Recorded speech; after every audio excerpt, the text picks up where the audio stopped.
말씀의 제목은 이와 같습니다. 부활하신 예수님의 두 가지 선물이라는 제목으로 함께 은혜를 나누겠습니다. 부활하신 예수님께서 우리에게 허락하신 가장 먼저 허락하신 선물들이 있어요. 두려움을 평강으로, 무기력을 권능으로 우리에게 허락해 주십니다. 여러분, 부활 자체가 축복인 줄 믿습니다. 우리 기독교인에게 있어서, 기독교인에게 있어서라는 어떤 대중적인 단어가 아니라 나에게 있어서 부활은 축복이에요. 나에게 있어서 부활의 목적이 뭐냐면, 우리가 믿고 있는 이 모든 성경의 사실임을 확증해 주신 거예요. 그러니까 우리 믿음의 확증이죠. 믿음의 확증. 부활의 목적은 우리에게 믿음을 주셔서 영생의 축복을 누리게 하시려고. 믿음이 없으면 영생의 축복을 누리지 못하니까. 근데 왜 믿음을 주시고 왜 영생의 축복을 주시려 하시는가? 그 근본적으로 어떤 복을 말씀하고 있냐면, 그걸 오늘 말씀하실 건데, 자, 부활의 소식을 들은 여인들이요 너무너무 기뻐했어요. 부활하신 예수님 만나는 그 순간에 모든 근심과 두려움, 모든 게 다 사라져 버렸죠. 슬픔이 사라져 버렸어요. 부활은 우리의 슬픔을 기쁨으로 바꾸어 주십니다. 부활은 절망을 소망으로 바꾸어 주시죠. 근데 여전히 제자들은 어떤 상태냐면, 제자들은 두려움의 상태에 있다. 두려움의 상태. 두려움에 사로잡힌 자들의 반응을 우리가 잘 찾아볼 수 있는데, 두려움에 사로잡힌 자들은요 19절 같은 반응을 보여요. 모인 곳에 문을 닫아버려요. 문을 닫아버려요. 단절을 하는 거죠. 단절. 숨어버리는 거예요. 근데 그 이유가 나오는데, 유대인들을 두려워서라고 돼 있어요. 유대인들을 두려워하여 문을 닫아버렸어요. 사람을 여전히 두려워하는 거예요. 사람을. 어떤 사람들이냐면 예수님을 잡아 죽인 사람들. 제자들은 그 사람들이 두려웠어요.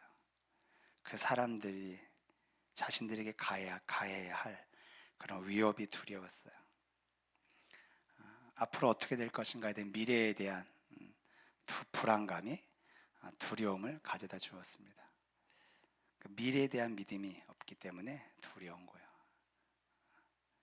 인간이, 사람들이 염려하고 불안하고 두려움에 갇히는 이유는 미래에 대한 불확실성 때문이죠. 미래에 대한 불확실성.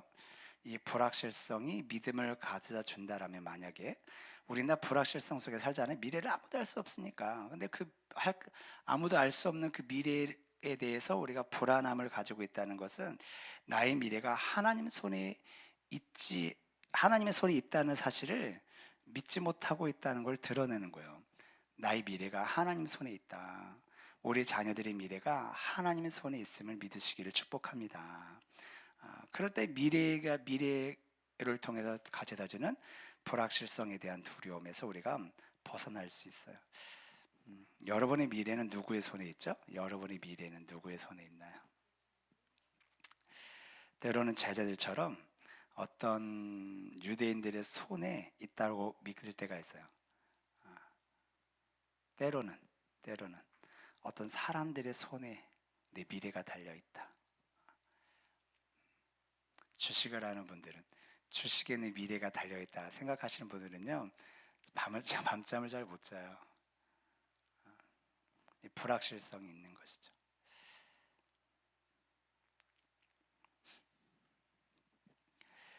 사람들이 우리를 향해서 만약에 나의 미래를 사람들이 결정하는 것처럼 생각하고 믿을 때, 너는 안 돼, 너는 실패자야, 너는 이제 끝났어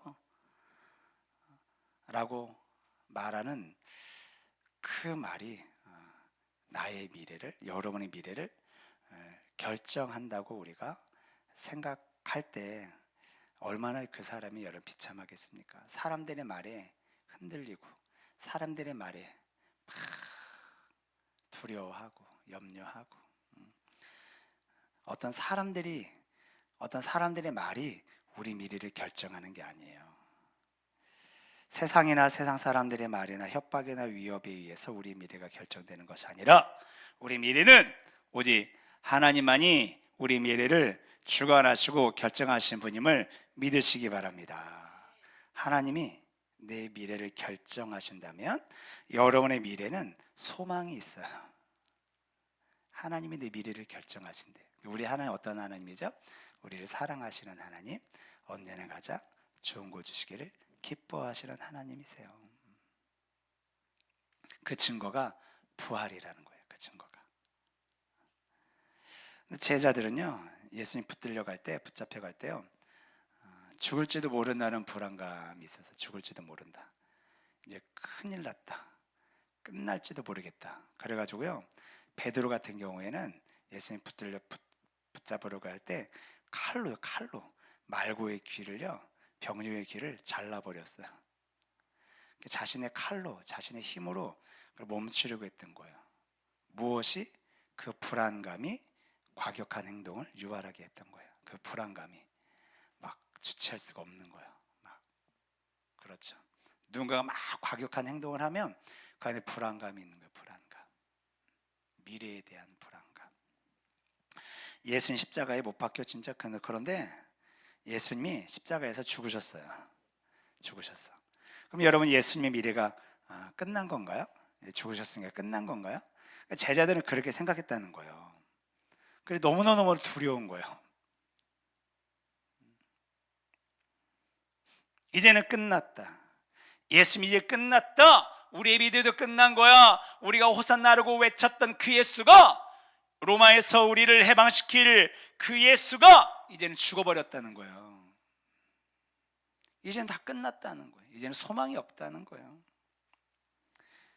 여러분 제자들은요, 자신들의 미래를 결정할 자가 하나님이 아니라, 부활하실 예수님이 아니라 유대인들이라고 여겼기 때문에 어떻게 해요? 자신들도 그렇게 될 것을 두려워해서 그들을 두려워하고 있는 거예요. 여러분 사람을 두려워하지 마시기를 축원합니다. 사람을 두려워하지 말아야 돼요. 유대인들을 두려워한 나머지 지금 문을 닫고 숨어버리잖아요. 제자들이 그냥 성도도 아니고 제자들이, 예수님의 수제자인 그가. 왜냐하면 지금 예수님이 부활하셨다는 그 미래를 모르고 있는 거예요. 예수님 부활하셨는데 여기서 예수님 부활하셨거든요. 근데 지금 이 제자들은 그 사실을 모르고 있어. 여전히 그 두려움에 갇혀 있는 거예요. 두려움에. 완전히 대비되죠. 같은 시간대인데 여인들은, 부활하신 예수님 만난 그 여인들은 기뻐하였더라. 근데 예수님만 부활한 사실을 모르고 있는 제자들은 여전히 사람들이 두려워서 갇혀 있는 거예요. 그 사람들이, 예수를 십자가에 못 박은 그 사람들이 아무리 예수님을 죽이려고 하고 죽였다 할지라도 사망권세를 깨치고 부활하신 그 예수님이신데, 이 제자들은 그 예수님을 믿지 못하고 사람을 여전히 두려워하고 있다. 무슨 차이인가? 누군가는 예수 그리스도의 부활을 누리고 있는데 누군가는 누리지 못하고 있는 거예요. 똑같은 시대에 살고 있는데 누군가는 부활의 기쁨을 누려, 누군가는 누리지 못하는 것이죠.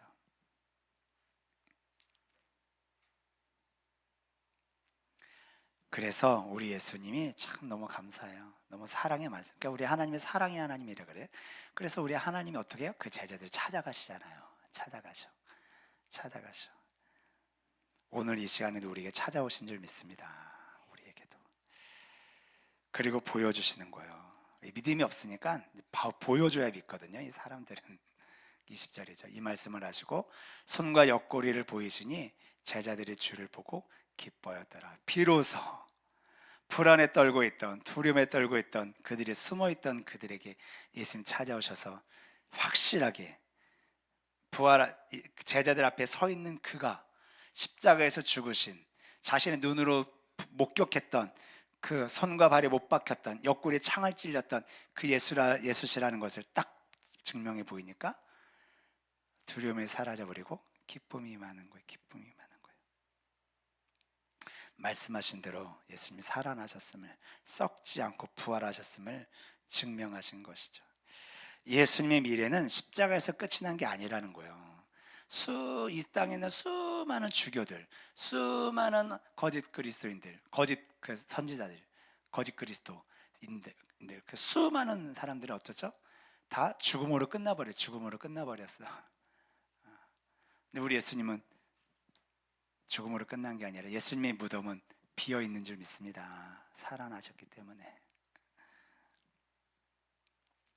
예수님이 부활하심을 통해서 십자가로 끝난 게 아니라 부활하심을 통해서 새로운 부활의 시대를 열어주신 거예요. 새로운 부활의 시대를 열어주셨어. 이 부활의 소식이 모든 두려움을, 이 땅에 수많은 두려움의 모든 것들을 날려버리기에 충분한 줄 믿습니다. 예수님 부활했다, 이 놀라운 사실은. 제자들의 반응이 기뻐했다, 말씀대로 살아났기 때문에. 그래서 두려움에서 해방된 그들을 향해서 예수님이 선포하시는 거예요. 두려운 그들을 향해서 21절에 딱 선포하죠. 읽어보겠습니다. 시작. 예수께서 또 이르시되 너희에게 평강이 있을지어다. 아버지께서 나를 보내신 것 같이 나도 너희를 보내노라. 아멘.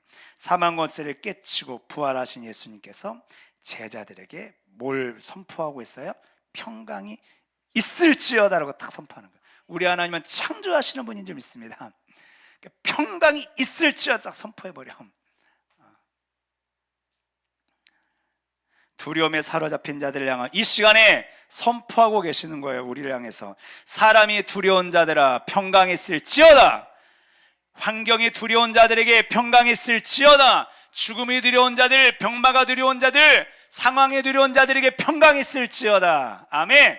미래에 대한 불안이 있는 자들, 미래를 두려워하는 자들, 실패를 두려워하는 자들에게 평강이 있을지어다. 오늘 이 시간에 예수님께서 선포해주고 계셨어요. 그 평강이 여러분의 모든 두려움을 몰아내게 하실 줄 믿으시기 바랍니다. 누가 그러면 이 평강이 있을지어다라고 했잖아요. 평강이 있을지어다. 근데 평강을 주셨다는 거예요. 근데 누가 이 평강을 누리냐면 그 평강을 내 것으로 받아 누리는 자가 누리는 거예요. 주셨는데 안 받아. 명령하셨기 때문에 우리가 받아야 되거든요. 근데 받아서 우리에게 평강을 주셨는데 이 평강을 누려야 되는데 받기만 하고 누리지 않는 자들이 많은 거예요. 받기만 하고 누리지 않아. 너무 안타깝죠.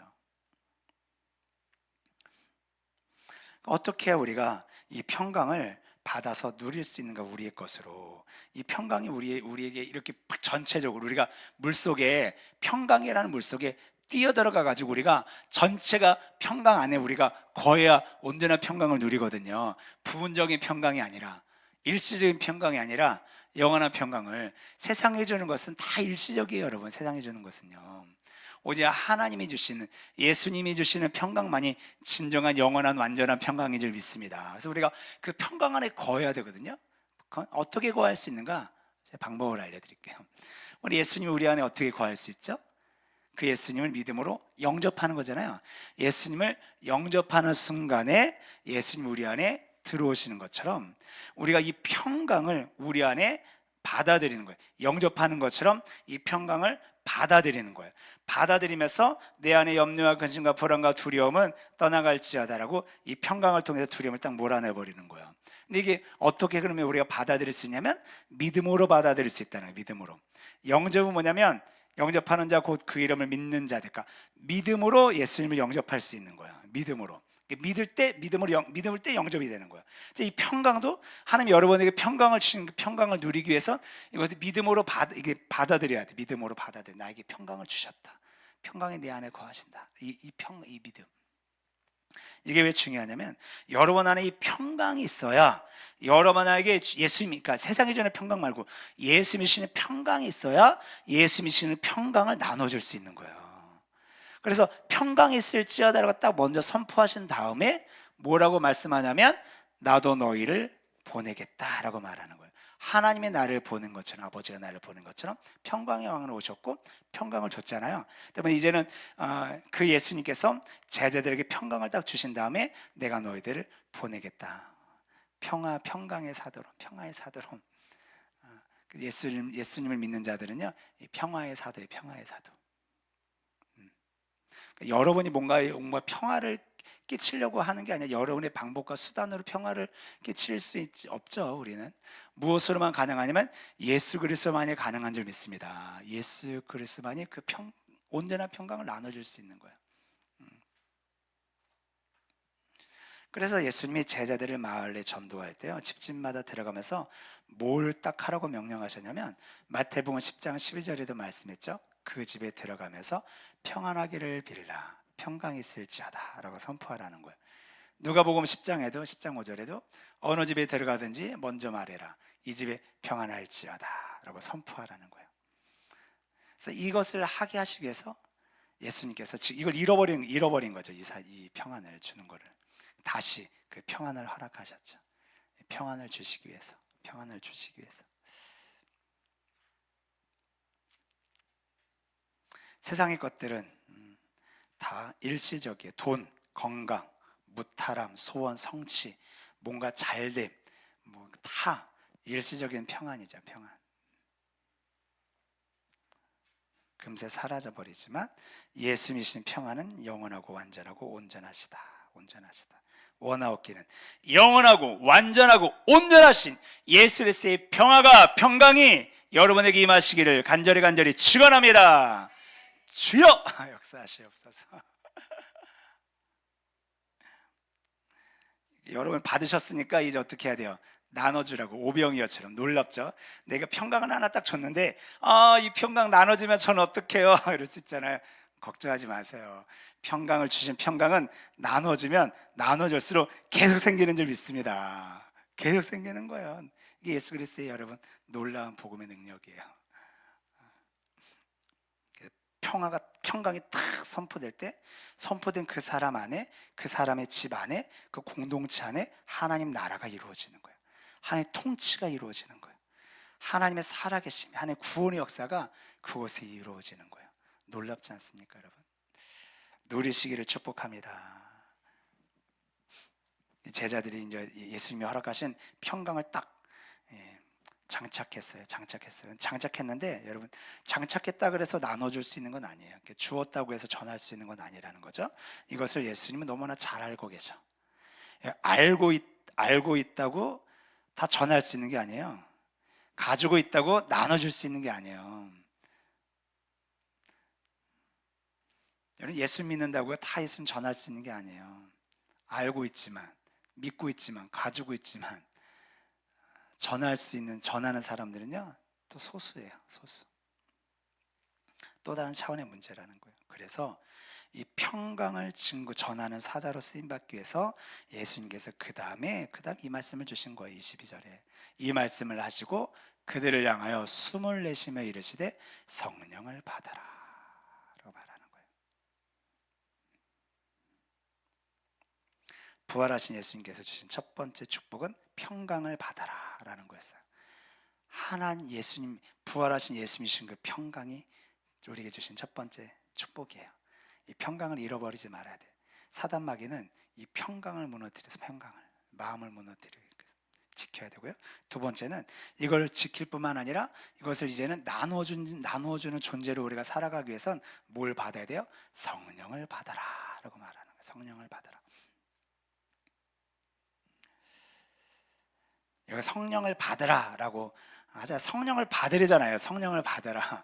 우리가 이거를 잘 생각하셔야 되는데, 여러분, 이 단어만 딱 생각하면은 마치 성령이 야구공처럼 이렇게 딱 던져가지고 성령을 받는 것처럼, 무슨 도구처럼 그렇게 우리가 생각할 수 있잖아요. 여러분, 예수님으로부터 우리가 받아야 할 것이 성령님이신데 우리 성령론은 크게 두 가지로 여러분이 생각을 하셔야 돼요. 성령론은 존재론적 성령론과 사역론적 성령론, 이게 두 가지가 있어요. 그러니까 존재론적 성령론은 뭐냐면 성령님이 어떤 도구가 아니라 인격적인 삼위일체로서의 성령 하나님을 이야기하는 거예요. 그래서 우리가 성령님이라는 것은, 님자를 붙이는 것은 성령 하나님을 함축해서 성령님이라고 말하는 거예요. 성령 하나님.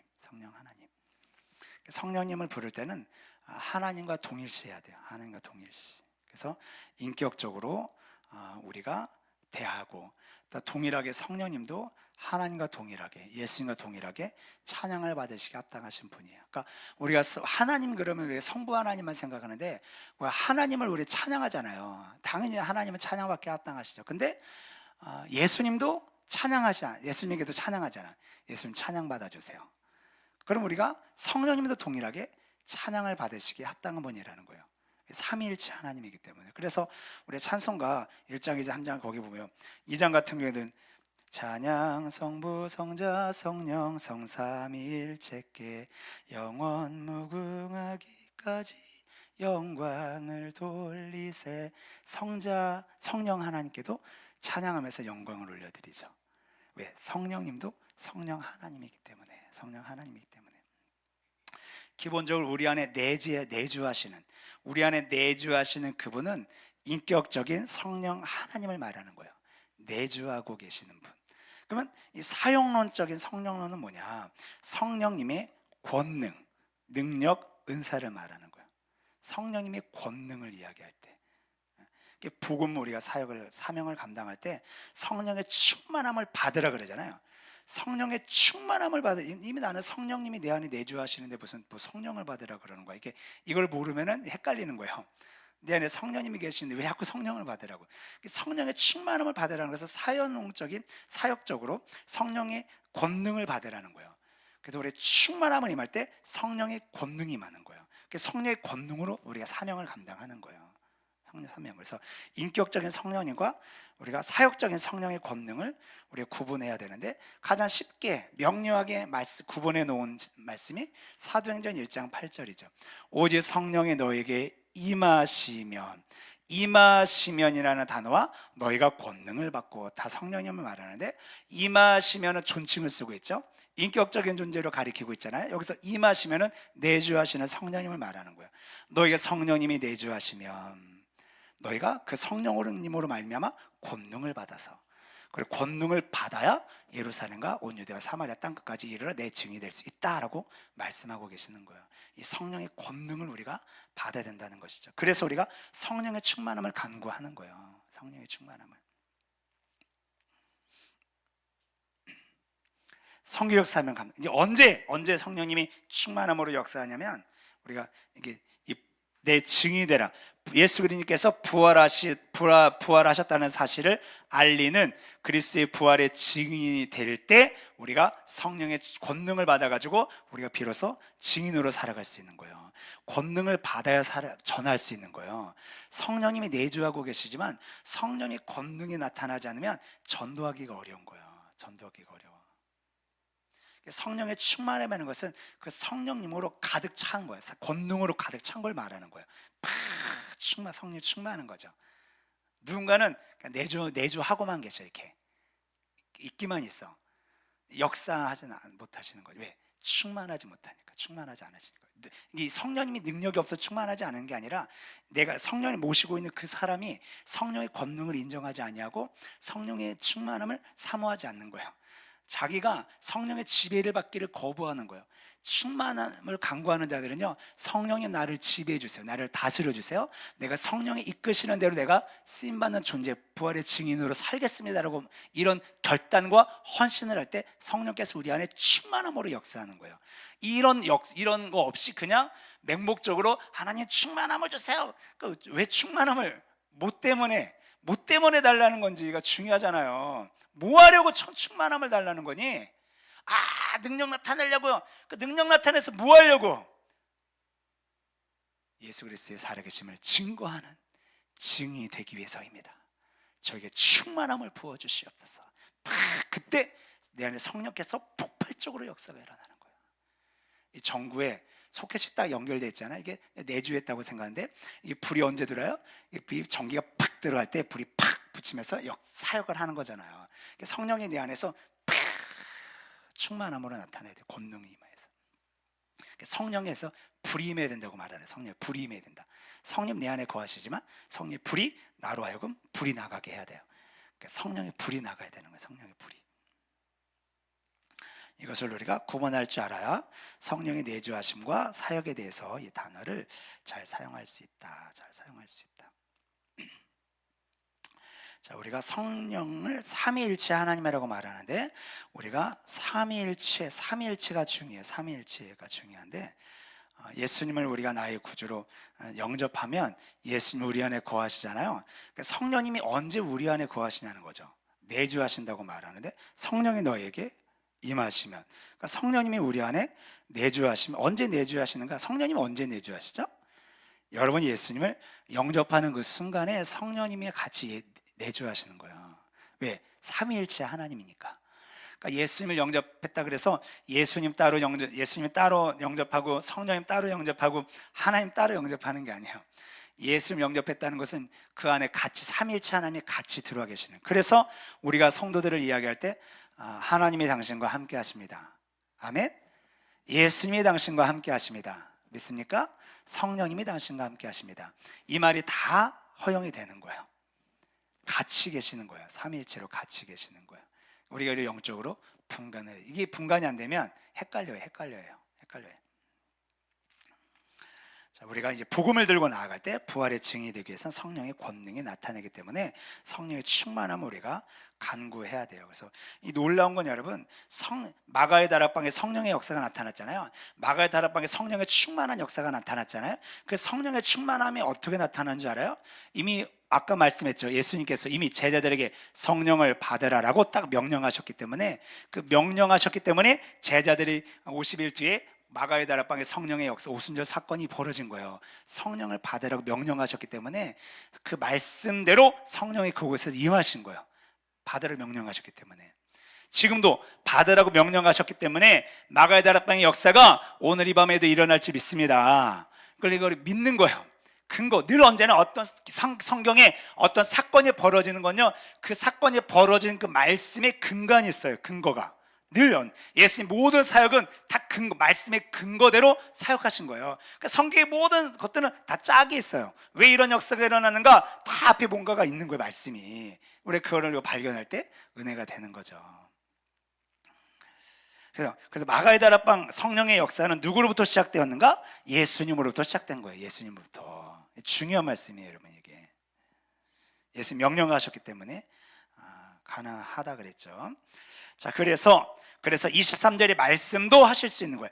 예수님으로 말미암아 성령의 충만함이 임했고 그들이 부활의 증인으로 우리가 부름받았고 쓰임받을 수 있기 때문에 23절의 말씀도 선포하시는 거예요. 예수님이 너희가 누구의 죄든지 사하면 사여질 것이다 라고 딱 선언하고 있어요. 사망의 권세를 이기시고 부활하신 예수님께서 제자들에게 하신 말씀인데, 여러분 이 말씀을 곡해하면 이제 천주교 같이 되는 거예요. 이 말씀을 누구든지 죄를 사하며 사야질 거라는 생각으로 고해성사하면서 신부가 뭐 그렇게 하잖아요. 마치 신부가 죄를 사해 주는 것처럼 이야기하잖아요. 그런 의미는 아니에요. 그런 깊은 내면에는 그와 같은 의미가 담겨져 있는데, 중요한 게 뭐냐면 이 말씀을 죄를 사하면 사여질 것이다 라고 말했을 때 주체가 누구냐는 거예요. 내가 이렇게 이야기한 내가 죄를 사해줄 너가 죄를 사할 수 있어 라는 말이 아니에요. 예수님의 이름으로 예수님께서 그들의 죄를 사하셨다라고 선언하라는 거예요. 선언하셨다는 거예요. 그래서 죄를 사하노라 그럴 때 당신이 나의 죄를 사하셨군요, 그렇게 반응하지 않는 이유는 죄를 사하실 수 있는 분은 예수님밖에 없으니까. 그래서 우리가 세례받을 때 성부, 성자, 성령의 이름으로 물세례는 회개 세례잖아요. 그러니까 예수님의 이름으로 성부, 성자, 성령의 이름으로 세례를 베푸노라 라고 이야기해요. 그러면 죄를 사하노라는 말씀과 똑같은 거예요. 그래서 예수 그리스도 성부, 성자, 성령의 이름으로 당신은 죄가 사해졌습니다, 원죄가 사해졌습니다, 새로운 사람이 됐습니다 라고 세례를 통해서 선포하는 거예요. 목사에게 그런 권한을 주셨죠. 그런 권한을 우리에게 주셨다는 거예요. 그래서 우리가 예수님의 이름으로 누군가를 간절히 기도할 때 그가 그 예수로 말미암아 죄를 깨닫고 도리하고 회개하면 우리가 선언해 줄 수 있어요. 그가 회개하고 돌이키면 선언해 줄 수 있어요. 예수님이 당신의 죄를 사하여 주셨습니다 라고 선언해 줄 수 있는 거예요. 그 권한을 우리에게 주셨다는 거예요. 이 선포를 하는 거 엄청난 거예요. 여러분, 이 선언해 주는 거는요, 내가 죄를 사하는 건 아니지만 선언은 해줄 수 있다는 거예요. 예수님의 이름으로 당신이 죄사함 받았습니다. 지금 예수님의 이름으로 회개했기 때문에 말씀을 근간으로 항상 전해줘야 돼요. 말씀을 근간으로. 안 그러면 교주가 되는 거예요. 자칫하면 내가 마치 죄를 사하는 것처럼. 성령도 이게 되게 중요한데 무서운 말인데, 위험한 건데, 성도들 향해서 우리가 목사님 막 충만할 때 성령을 받아라 막 이러잖아요. 성령을 받아라. 여기서 많은 주어가 생략되어 있는 거예요. 그거를 정확하게 짚어주지 않으면 마치 목사가 성령을 주는 것처럼 착각할 수 있는 거예요. 여러분, 성령도 예수님의 이름으로 성령이 나가는 거예요. 믿습니까? 예수님을 통해서 숨을 내셔가지고 성령을 받으라고 선언하셨기 때문에 성령도 예수님을 통해서 역사하는 거예요. 그래서 죄를 깨닫게 하는 것도 성령의 역사. 누구의 이름으로? 예수님의 이름으로 행할 때 성령이 역사하셔서 죄를 깨닫게 하는 거예요. 늘 언제나 우리가 성령의 역사는 예수 그리스도의 이름으로 이루어지도록 하나님이 이렇게 만들어 놓으신 거예요. 절대적으로 그것을 우리가 기억해야 된다. 자, 성령님으로 우리가 가능하게 하셨다라는 거. 이 밤에도 성령 능력으로 말미암아 성령님께서 우리 안에 거하셔가지고요. 성령님 우리 안에 거하셨다는 것은 뭘 뜻하는지 알아요? 여러분 안에 예수님이 거하고 계신다는 거 뜻하는 거예요.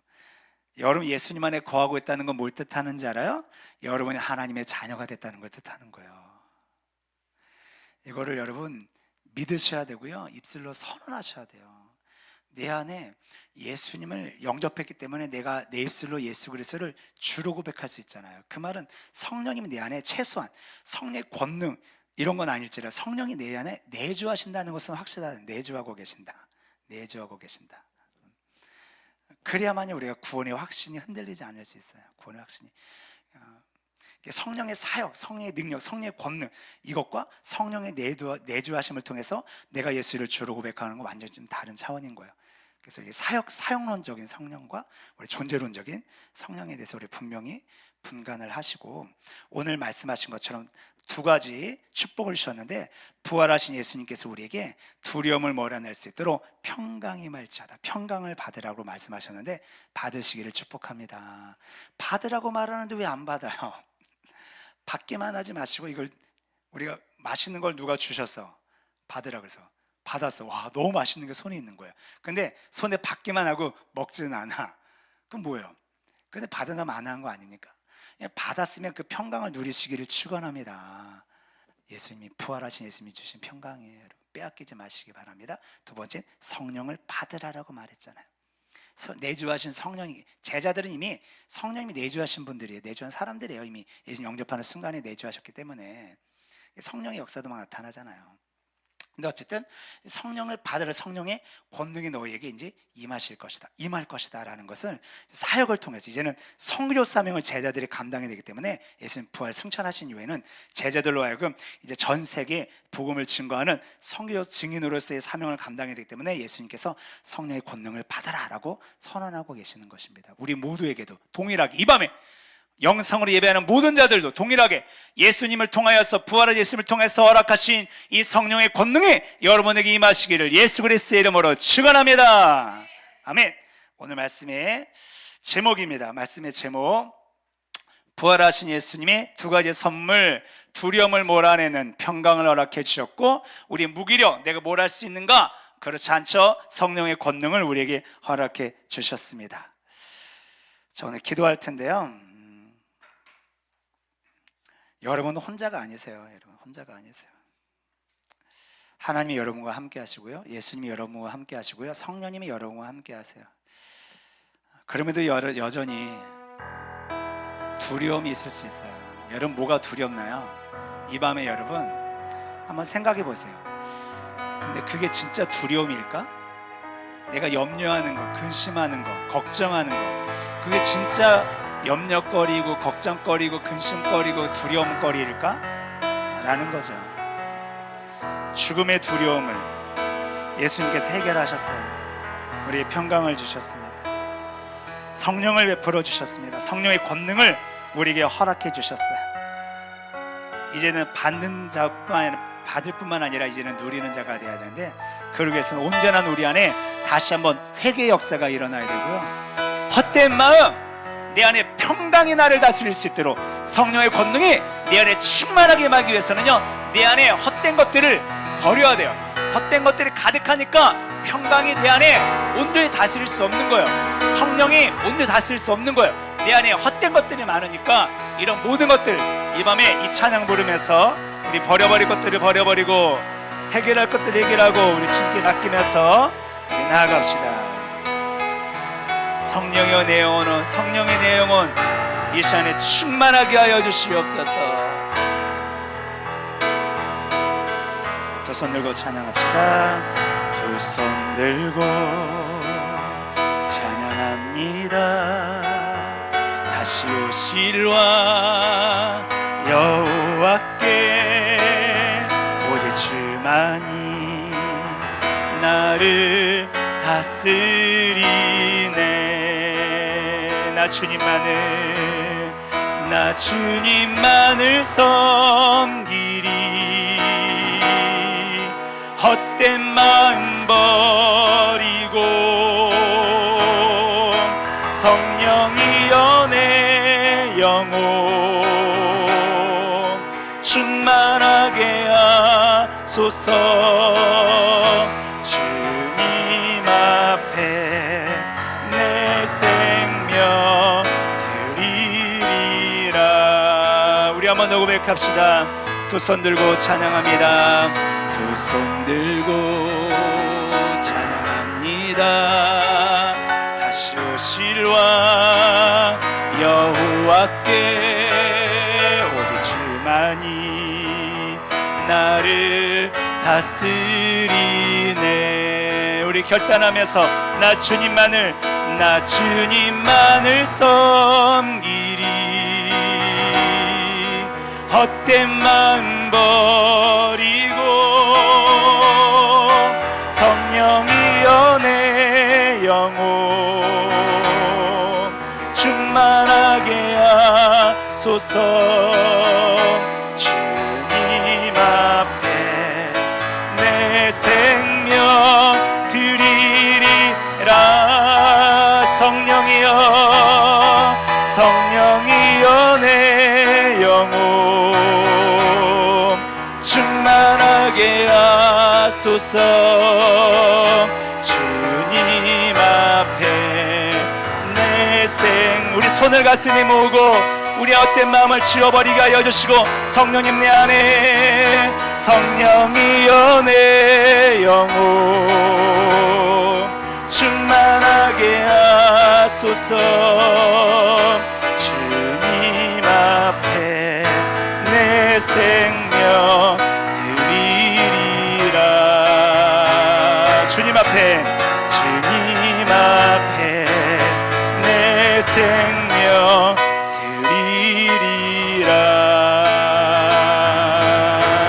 여러분, 예수님 부활하셔서 죽으신 이유가 우리 믿음과 영생을 주시기 위함인데, 죄를 사하시기 위하여 우리에게 왜 믿음과 영생을 주시려고 하시는가? 두 가지예요. 우리가 하나님 나라의 평강을 누리게 하시려고, 천국에서뿐만 아니라 이 땅에서도 그 하나님의 평강을 누리게 하여 주시옵소서. 우리의 마음을 어렵게 만들고 우리의 평강을 빼앗은 모든 어둠의 영들이 떠나가 버리게 하여 주시고, 아버지 하나님 부활하신 예수님으로 말미암아 세상의 어떤 사람들의 말에 좌우되는 것이 아니라 부활하신 예수의 말씀에 우리가 지배받아 아버지 이 밤에 평강의 축복을 허락하여 주시고 누리는 자가 되게 하시고 이제는 증거 전해주는 자가 되게 해달라고, 성령의 충만함을 통하여 아버지 성령의 권능이 우리에게 임하여 주셔서 이제 놀라운 이 사실을 증거하는 증인으로 살게 해달라고 우리 주여 세 번 부르짖고 아버지 간절히 성령의 충만함으로 부활의 증인으로 살게 해달라고 우리 한번 기도하겠습니다. 기도합니다. 주여.